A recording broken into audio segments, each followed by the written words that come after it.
Klik ke mana ni? KL Pembira VQA. Okay, depan sudah.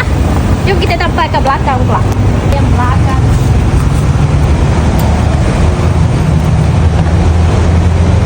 Okay, korang mana lagi lawa? Warna cobalt blue ke warna granite grey? Cuba komen kat bawah. Bila lagi lawa? Wow.